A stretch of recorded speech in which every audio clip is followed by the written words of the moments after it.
Bueno, mira, primero hay un exhorto general a todas las Fuerzas Armadas a no violar derechos humanos, pero eso no tendría que significar inacción, por ejemplo, y tampoco se tendría que eliminar las labores de inteligencia.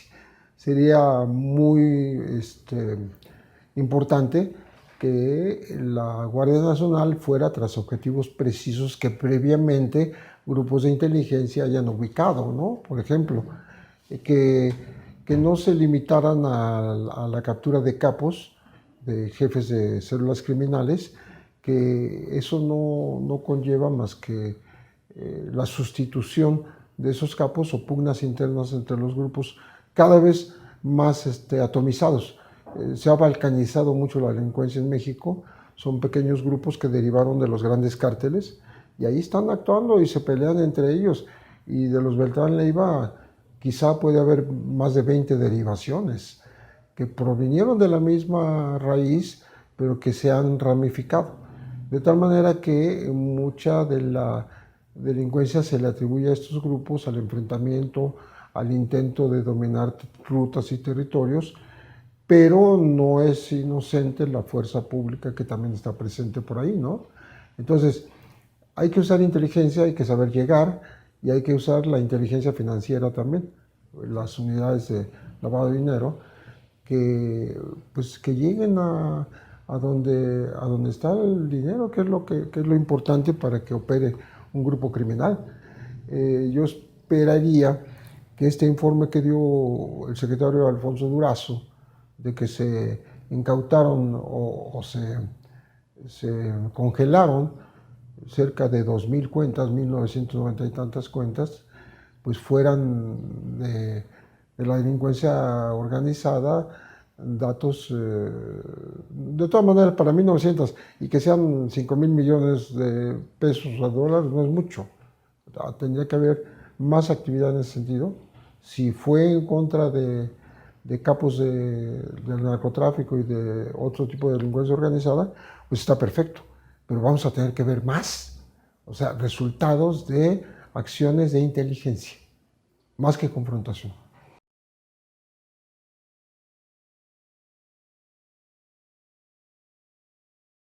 Bueno, desgraciadamente no hay un registro de cuánta gente pudo ser liquidada, por ejemplo, siendo inocente, o encarcelada, porque hay gente que está en la cárcel siendo inocente. Pero podríamos hablar de varios miles, porque si tan solo se está atendiendo en este momento a los llamados presos políticos, andan por los 1.600, 1.700 las listas que se han acumulado, pero faltan todos aquellos que sin motivos políticos, o sea, sin pertenecer a algún partido, algún movimiento social, sin haber participado en alguna marcha, ni tomado algún edificio, ni, ni dejado inmóvil, para no decir secuestrado, a funcionarios que fueron a negociar algo, todos estos faltan, y son muchísimos. La amnistía me parece que no los abarca a todos, porque se habla de una amnistía de delitos federales. Y si los delitos federales representan el 5% de la totalidad de los delitos en el país, pues falta un 95% de revisar. Y entonces, ¿qué hace el gobierno federal? Promueve o promete promover que los estados, a su vez, dicten leyes de amnistía para poder sacar pues, a inocentes presos. No se veía mucho, digamos que las amnistías que se daban en los estados tenían que ver con pues las cercanías de la Navidad, del Año Nuevo, en donde liberaban a indígenas acusados de lo que tú quieras, narcotráfico, ¿no? Pero que eran monolingües y que en un momento dado no hubo un traductor junto a ellos para siquiera entender las acusaciones de las que eran objeto. Entonces eso pasa con mucha frecuencia y hay bastantes cientos de indígenas que están encerrados de esa manera. Hayan o no cometido algún ilícito, no lo sé, pero la verdad es que el juicio se llevó a cabo con esta deficiencia procesal. Y entonces esos también deberían salir inmediatamente. pero no todos están por delitos federales. O sea, hay delitos de fuero común, pues desde un enfrentamiento en una comunidad con otra, desde oposición a megaproyectos transnacionales en donde son desalojados y ellos responden. Es decir, hay muchas causas que pueden ser sociales, que pueden ser políticas, que pueden ser del fuero común sin que estén incluidos en una amnistía. Claro. Hay que incluirlos. La Guardia Nacional es un elemento nuevo dentro de las Fuerzas Armadas o dentro de las fuerzas del orden que tenemos que esperar a ver cómo opera, si realmente es la solución o es parte de la solución, que es lo que yo pienso. No puede ser solamente Guardia Nacional la solución. Aquí tiene que haber otro tipo de remediaciones y se está trabajando en la apertura de universidades, el empleo para los jóvenes, los programas sociales que tienen que ver con las nuevas generaciones, pero eso tarda en aterrizar, tarda en ser un buen fruto, que seguramente está encaminado hacia allá, pero no es para mañana ni para el año que entra. Eso va a tardar. Entonces, aquí yo creo que están navegando contra corriente y contra el tiempo. El tiempo pesa mucho, sobre todo porque ya va casi un año de la cuarta generación, de la cuarta república, o transformación, como le dicen, la cuarta transformación, pero no vemos que se haya puesto el alto ya a la violencia y a la inseguridad. Todavía no ocurre. Tendría que empezar a ocurrir ya. Estos jóvenes, en efecto, podrían recibir un salario mayor si se afiliaran al narcotráfico, pero es pensar que los jóvenes solo buscan dinero. No, buscan una manera de salir adelante, de combinar un poco sus capacidades. A veces me lo platicaban cuando se hablaba de mucha deserción, que habían desertado 150,000 soldados, ¿no? Y me explicaba el investigador Piñeiro, que ya murió, de la UAM, que era un espejismo pensar así, que muchas familias de jóvenes campesinos, pues, como de Guerrero, de Michoacán, de muchos lugares, de Veracruz, se inscriben se incorporan al ejército, se alistan en el ejército, trabajan medio año, un año, y entre todos juntan dinero para irse a Estados Unidos. O sea, no están trabajando en el ejército porque quieran trabajar en el ejército. Es una vía para ahorrar dinero. ¿Por qué? Porque ahí les dan de comer, les dan donde dormir, como sea, si es bueno o malo, pero es real. Y ellos, todos sus saberes, todo su dinero, por muy poco que sea, que por cierto Calderón aumentó los saberes de los soldados, bueno, si los juntas, tienes un dinerito que te sirve para tratar de emigrar hacia los Estados Unidos. Entonces, esa explicación podría aplicarse al empleo que está ofreciendo la cuarta T, que no necesariamente es un salario equivalente al de los halcones, ¿no? Al de los vigías que tienen los delincuentes organizados, pero que sí es una ayuda que puede, pues, salvar un hogar, por ejemplo. Entonces, no todos los chavos están pensando solamente en enriquecerse. De que por un lado la gente le tiene confianza a las Fuerzas Armadas como un elemento que podría llevar a la seguridad, y esto no ha ocurrido, porque han pasado muchos años ya de militarismo.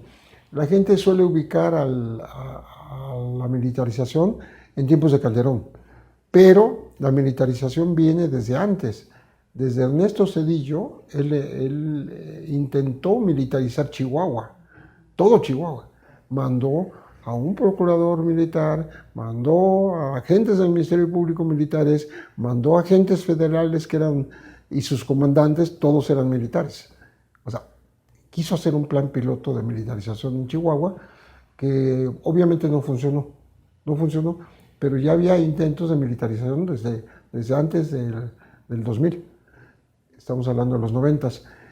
Pero digamos que lo más evidente fue lo que hizo Calderón, porque de un golpe sacó en los primeros días de diciembre pues a 5 o 7 mil soldados a Michoacán, ¿no? Y ahí sí estamos hablando de militares.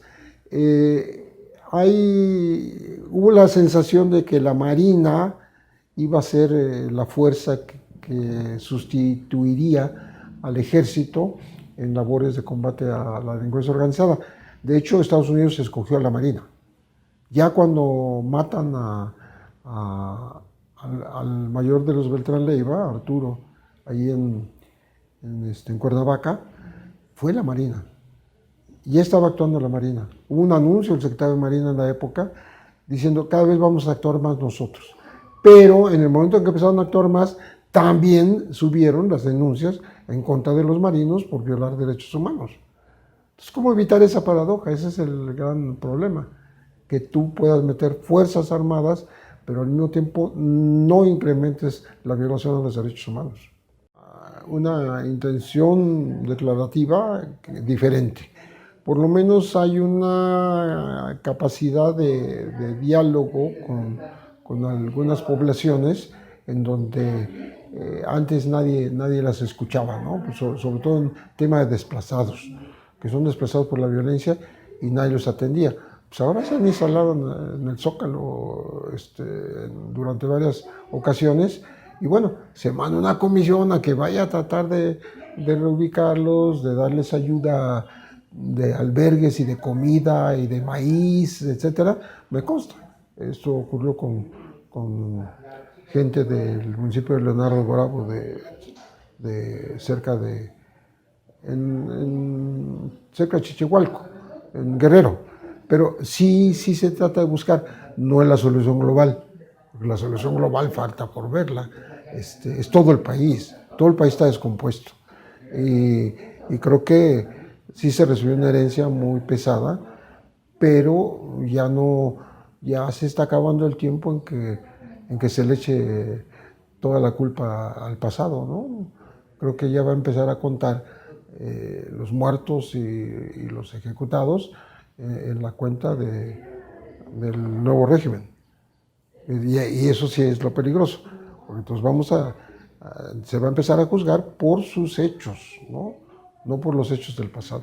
Yo creo que en algunos aspectos está marchando bien, en la cuestión de la austeridad, por ejemplo, de no exceder el gasto, en tratar de revitalizar a Petróleos Mexicanos, en tratar de hacer desarrollos que generen mucho empleo, en tratar de atacar a ejemplos de corrupción que ya están ahí, están en la cárcel o lo están buscando para la cárcel.